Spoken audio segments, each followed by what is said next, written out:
මහනුවර දිස්ත්‍රික්කයේ නගර මධ්‍යයේ පිහිටි ගමකි මායියාව. නුවර නගරයට දෙස් විදෙස් වලින් පැමිණෙන ලක්ෂ 7-8ක් වැනි පිරිසකට පිරිසිදු කිරීමේ සේවාවන් සපයන ගම්මානයක් ලෙස මෙය ඉතා ප්‍රසිද්ධ වී ඇත. එම ප්‍රදේශයේ ජීවිකාව ගෙන යන ජනතාව සොයා ගිය ගමනකි මේ. ජනතාව 4500ක් වගේ ඉන්න ගමක් මේකේ. ගොඩාක් ප්‍රශ්න තියෙනවා අපිට. මායියාව කියලා ගත්තොත් සමහර අය ගණන් ගන්න අපිට කොහෙ ගියොත් අපිට කොන්කර්ලා වගේ කතා කරනවා.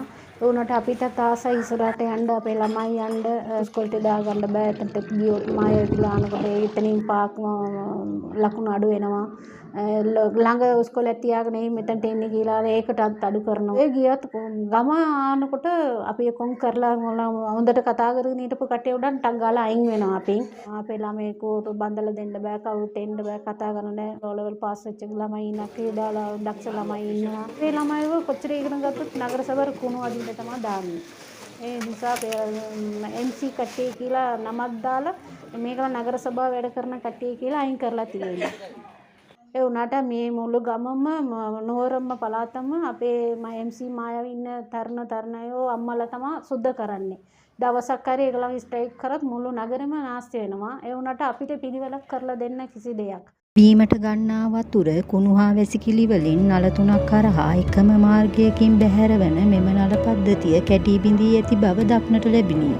ප්‍රදේශවාසීන්ට කුණු හා විවිධ ජල පද්ධතීන් නිසා ගැටලු සහගත තත්ත්වයන්ට මුහුණ දීමට සිදුවන ආකාරයක් අපට දැක ගැනීමට හැකි විය. පිරිමි ළමයි ගෑනු ළමයි ඔක්කොම හොඳට ඉගෙනගෙන ඉන්නවා. මායියාව මේ උනාට මේකේ ළමයි ඔක්කොම හොඳට ඉගෙනගෙන ඉන්නවා. ඒගොල්ලන්ට ඉතින් හොඳ රස්සාවක් දෙන්න. මේ ෆ්ලැට් එකේ ගෙවල් කොච්චර තියෙනවද?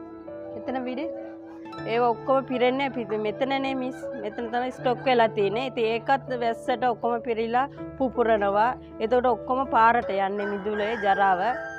ඒවා හොඳට සුද්ධ කරලා දෙන්නෙත් නෑ. ඒක ගලවලා එහෙම දානවා. ඉතින් ඒ නගර සභාවත් මේ ගොඩක් මේ මිනිසුන්ට ලියුම් දීලා රැස්වීම දීලා කොච්චරද කියලා මේ මිනිස්සු මේම තමයි ඉන්නේ එදෙන්නේ. මේ පැත්තම හොඳ නෑ. මේක ඩෙන්ගු යනවනේ. ඒක නිසා මේ කවුරුත් එක්ක අරලා දෙන්න ඕනේ. නැත්තම් මේ කාණෙක් කැඩිලා තියෙනවා. විස බිජයනවනේ. ඒක ඔක්කොම කරන්න දෙන්න.